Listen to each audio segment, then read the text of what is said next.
Welcome student, Rastogi online coaching classes में आपका स्वागत है। आज क्लास 12 के रसायन विज्ञान चैप्टर 2 चैप्टर का नाम विलयन के बारे में अध्ययन करेंगे। तो यह 11वां भाग है। इसके पिछले वाले भाग 1 से 10 तक आप नहीं देखे होंगे तो प्लेलिस्ट में आल वीडियो है, वहां से जा कर के उस वीडियो को देख सकते हैं। तो यह प्रतिदिन 7 बजे शाम को यह लाइव क्लास चलता है। तो सभी विद्यार्थी 7 बजे लाइव क्लास से जुड़िए और प्रतिदिन मेरे वीडियो को देखिए और एक अच्छे से नोट्स को बना लीजिए। तो आज हम लोग इस भाग में पढ़ेंगे विलयन के अणुसंख गुणधर्म क्या है। यह क्वेश्चन कई बार पेपर में आ चुका है कि विलयन के अणुसंख गुणधर्म से आप क्या समझते हैं। तो आज इसके बारे में समझेंगे। एक एक लाइन अपने कॉपी में नोट भी करते चलिएगा साथ में। तो साथ में अगर नोट करेंगे तो क्या होगा, आपको क्या हो जाएगा, याद भी होता जाएगा। तो ध्यान देंगे, किसी विलयन में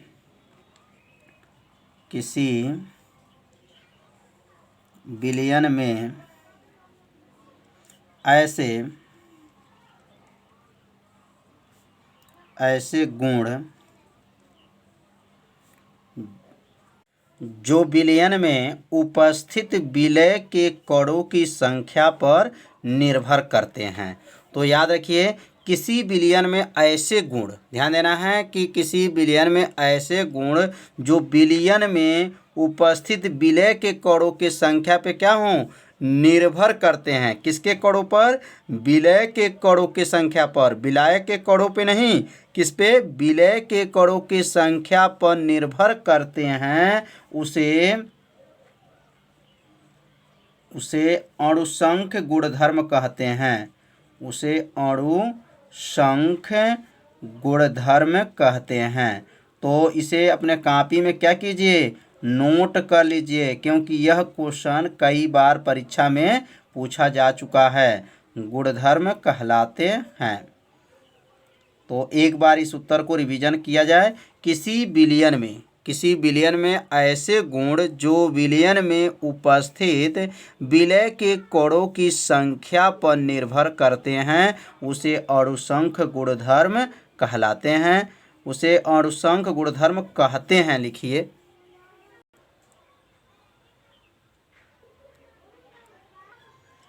गुणधर्म कहते हैं।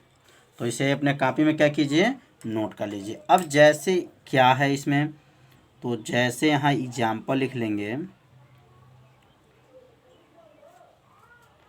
जैसे पहला जो है इसमें परासरण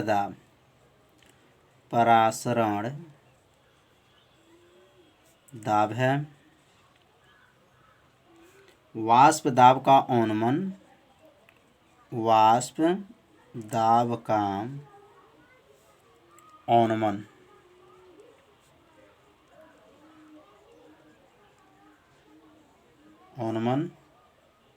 क्वथनांक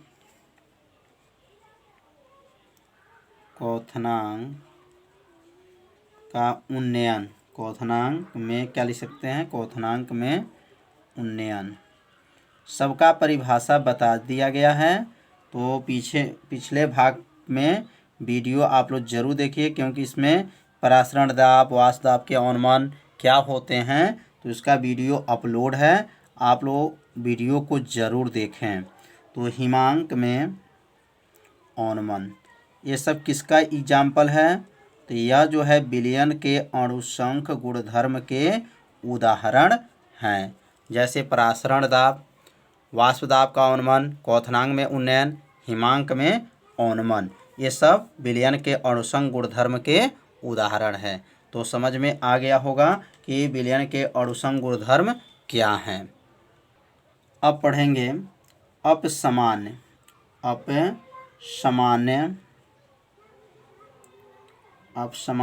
अणुसंख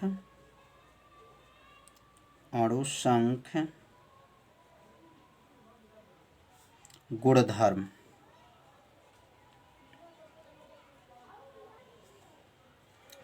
अपसमान अणुसंख गुणधर्म के बारे में अब अध्ययन करेंगे।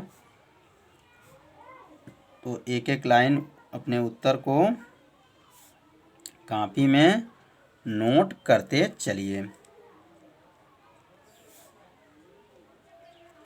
अब इसका जो परिभाषा लिखेंगे तो जब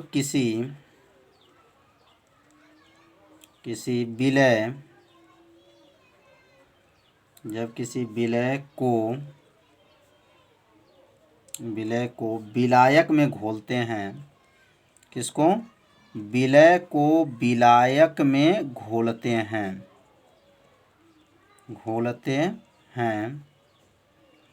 जब किसी विलय को किसमें? विलायक में घोलते हैं तो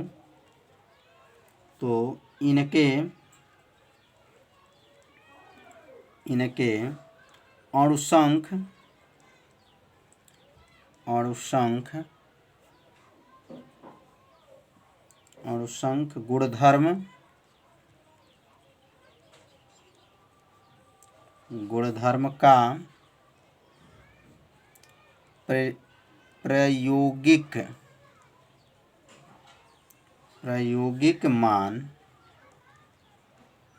गुणधर्म का प्रायोगिक मान उसके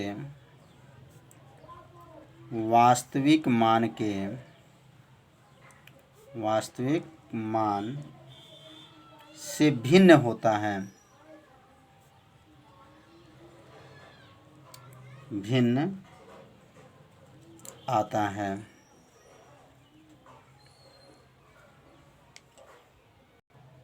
तो परिभाषा को एक बार और देखेंगे।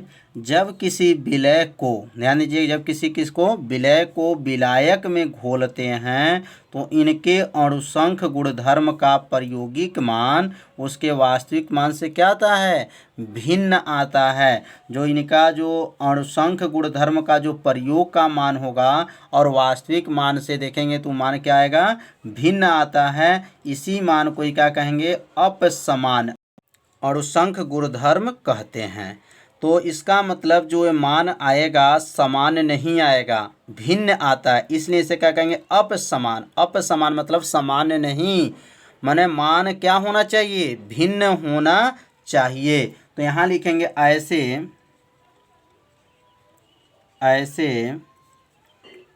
प्रयोगात्मक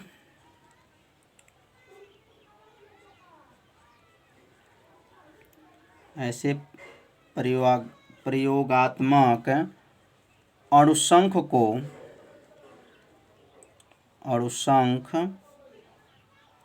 गुणधर्म को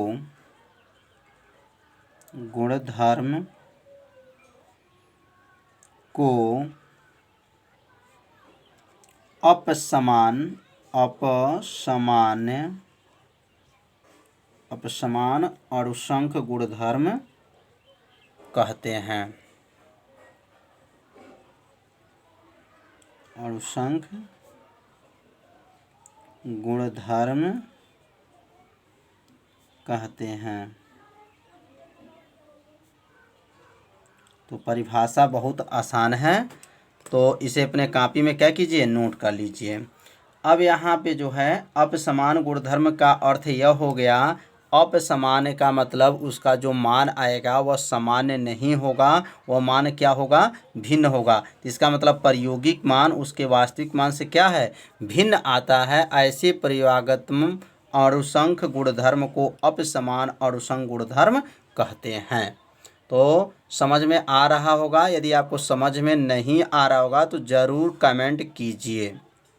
अणुसंख जो गुणधर्म होते हैं वह अणुभार के व्युत्क्रमानुपाती होते हैं। किसके? अणुभार के क्या होते हैं? व्युत्क्रमानुपाती होते हैं। अब यहाँ नीचे लिख लेंगे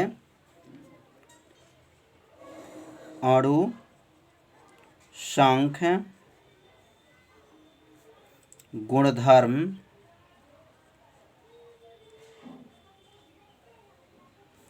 अणुभार के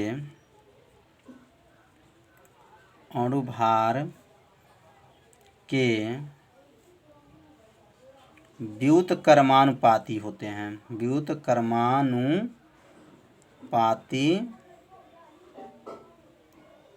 होते हैं।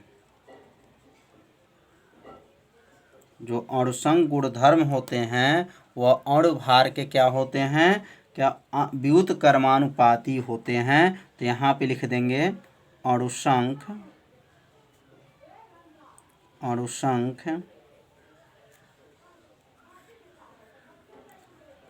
गुणधर्म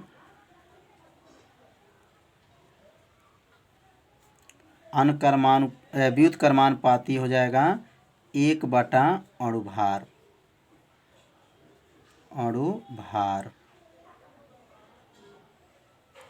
तो यह अणुभार बटा में है, इसलिए इसका नाम क्या हो जाएगा, व्युत्क्रमानुपाती। अगर यह बटा में नहीं रहता तो इसका नाम क्या होता, अनुक्रमानुपाती। देखिए व्युत्क्रमानुपाती कब कहते हैं, जब बटा में है तो इसलिए इसको नाम व्युत्क्रमानुपाती, बटा में नहीं है तो इसका नाम अनुक्रमानुपाती होता है। अब इसको घेर देंगे तो सूत्र क्या आ गया, अणुसंग गुणधर्म जो होते हैं वह अणुभार के क्या होते हैं, व्युत्क्रमानुपाती होते हैं। तो इसे नोट भी कर लीजिए इस सूत्र को भी। अब हम लोग पढ़ेंगे मोस्ट आईएमपी। अब आ गया वांट हाफ गुणक, जो यह कई साल के पेपर में पूछा जा चुका है कि वांट हाफ गुणक, मोस्ट आईएमपी ये प्रश्न है। तो इसे तैयार कर लीजिएगा, बहुत आसान है, बस सूत्र से इसकी परिभाषा बनाया जाएगा। सूत्र याद है तो परिभाषा आपको क्या हो जाएगा, याद हो जाएगा। बस थोड़ा सा ध्यान दीजिए वीडियो पर, आपको परिभाषा क्या हो जाएगा, याद हो जाएगा। तो वांट हाफ गुणक क्या होता है, तो पहले हम परिभाषा को यहाँ लिख दे रहे हैं, उसके बाद से आपको समझा देंगे। तो यहाँ लिखेंगे किसी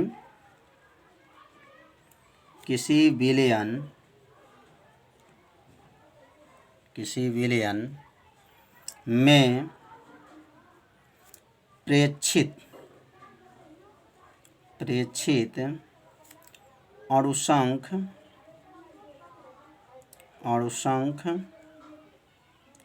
गुणधर्म, प्रेक्षित अणुसंख गुणधर्म और वास्तविक अणुसंख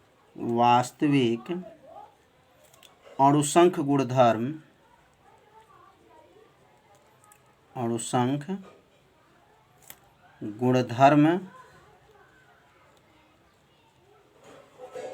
के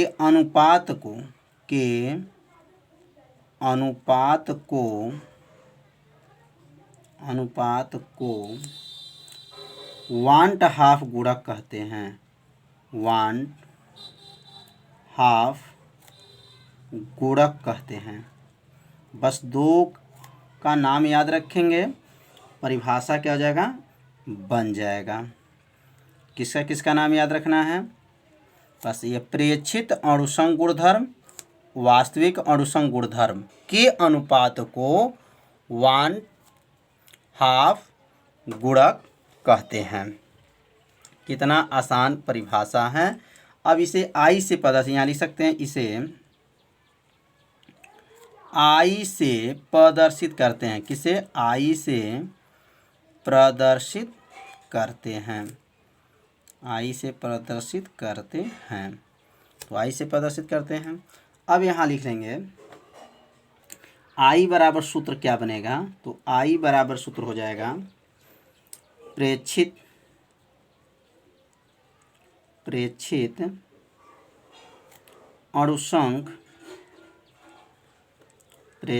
अणुसंख गुणधर्म बटा कर लिया जाए,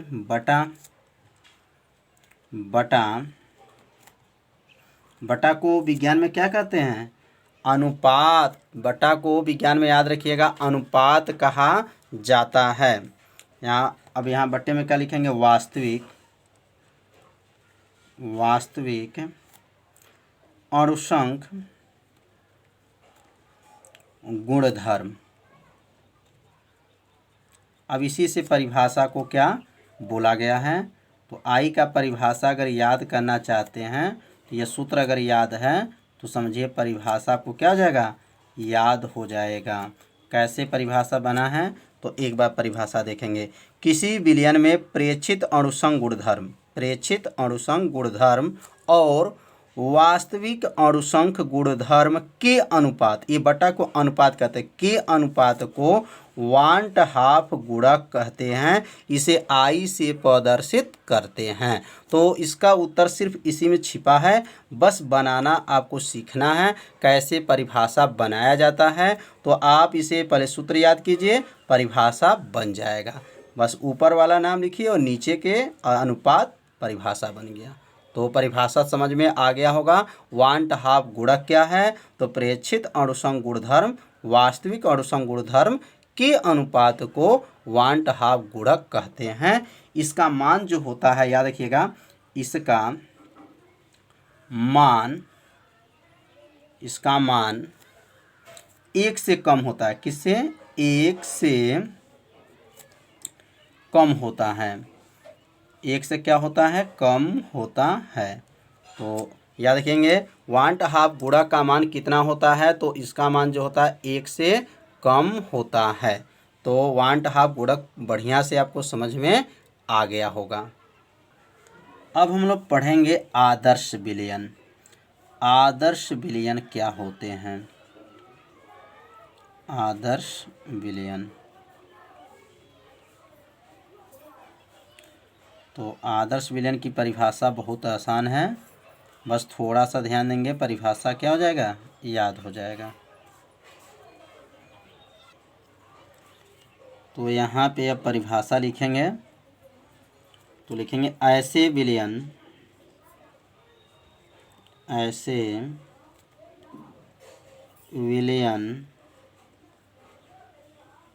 जो निम्नलिखित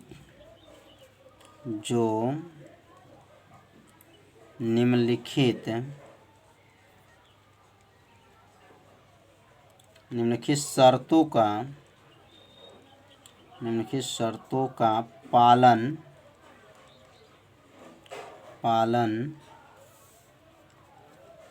करते हैं।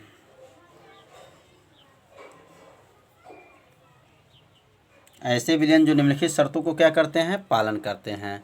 तो पहला नियम समझेंगे इसमें कि आदर्श विलयन किस नियम पर पालन करते हैं। तो पहला जो होगा, यह राउल्ट का नियम,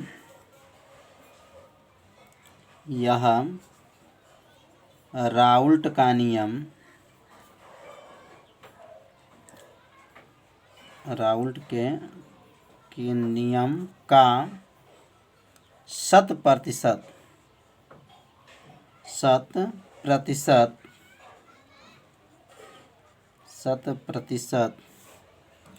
पालन करते हैं।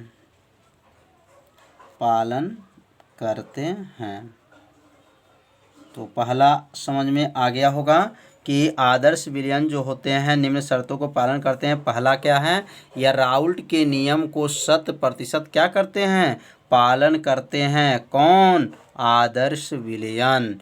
अगर राउल्ट का नियम आप नहीं जानते हैं तो प्लेलिस्ट में ऑल वीडियो है, वहाँ से जा कर के राउल्ट का नियम देख सकते हैं।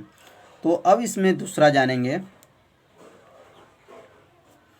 इसके लिए यानी इसके मतलब आदर्श विलयन के लिए, तो इसके लिए डेल एच बराबर 0 होना चाहिए। डेल एच बराबर 0 होना चाहिए। अर्थात अब डेल एच बराबर 0 का मतलब क्या है? तो यहाँ लिख सकते हैं अर्थात डेल एच मतलब ऊष्मा, हीट माने ऊष्मा होता है। तो अर्थात यहाँ लिख सकते हैं विलयन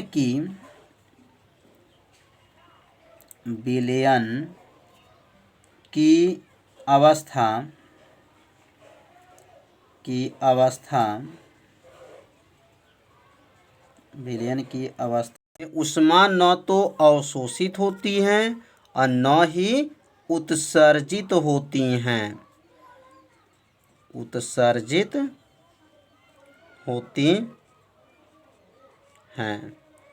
तो डेल एच का अर्थ यह हुआ कि विलयन की अवस्था में न उष्मा न तो क्या होंगी, अवशोषित होंगी, और न ही क्या होंगी, उत्सर्जित होती हैं। तो अर्थात डेल एच का मान क्या होगा, 0 होगा। अवशोषित मतलब क्या होना, बाहर। अवशोषित का मतलब अंदर होता है, और उत्सर्जित का मतलब बाहर। न उष्मा अंदर जाएगा और न उष्मा बाहर निकलेगा, अर्थात डेल एच का मान क्या होगा, 0 होता है। अब इसमें तीसरा जानेंगे। तीसरा, इसके लिए, अब यहाँ लिखेंगे इसके लिए, इसके लिए डेल भी, याद रखेंगे अब, डेल भी बराबर 0। इसके लिए डेल भी बराबर 0 होना चाहिए। डेल भी का मतलब क्या हुआ, आयतन। आयतन जो है, डेल भी मतलब आयतन 0 होना चाहिए। यहाँ लिख देंगे अर्थात, यहाँ लिखेंगे अर्थात, अर्थात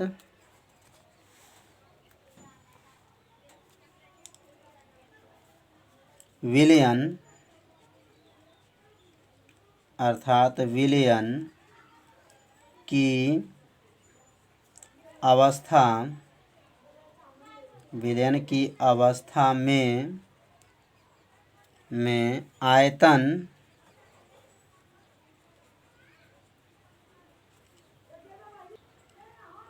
आयतन में अंतर नहीं होना चाहिए, होना चाहिए।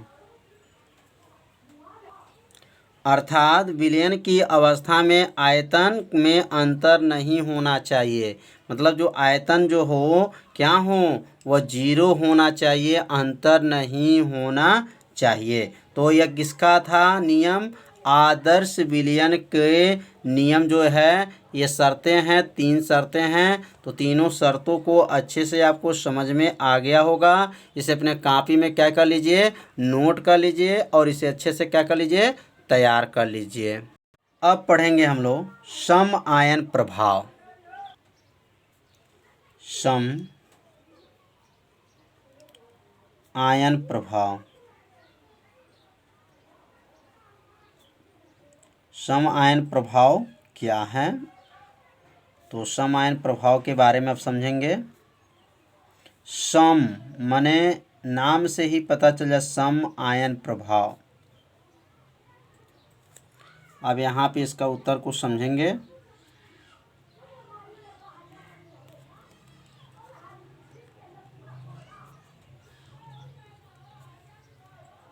तो सम आयन मतलब समान आयन, कितना आसान, समान आयन इसमें बोला जाएगा। तो यहाँ उत्तर होगा किसी विलयन, किसी विलयन में समान, किसी विलयन में समान आयनों, समान आयनों की उपस्थिति में, समान आयनों की उपस्थिति में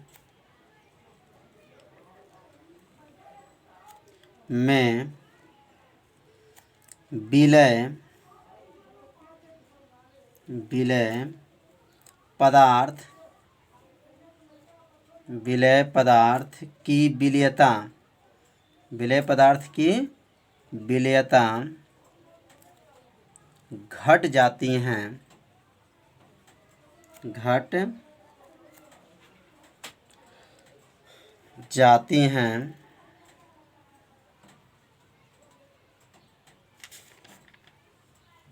इस प्रभाव को, इस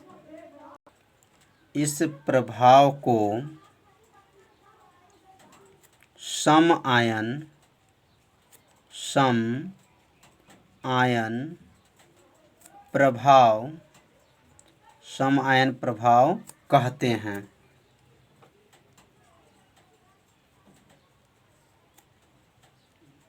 बहुत आसान है। तो किसी विलयन में समान आयनों, देखिए सम आयन मतलब समान आयनों की उपस्थिति में विलय पदार्थ की विलयता घट जाती हैं। इस प्रभाव को क्या कहेंगे? सम आयन प्रभाव कहते हैं।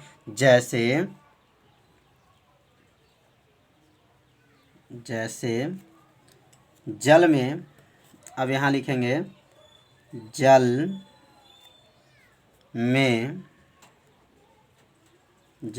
AgCl की विलयता NaCl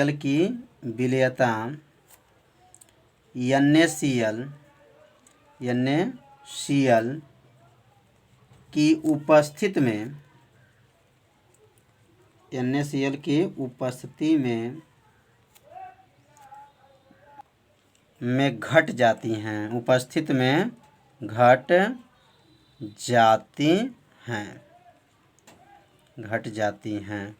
तो कितना आसान है। जल में AgCl जो है विलयता NaCl की उपस्थिति में क्या हो जाती हैं? घट जाती हैं। तो सम आयन प्रभाव आप लोग को अच्छे से समझ में आ गया होगा कि समान आयनों की उपस्थिति में विलय पदार्थ की विलयता क्या हो जाती हैं? घट जाती हैं। इस प्रभाव को सम आयन प्रभाव कहते हैं।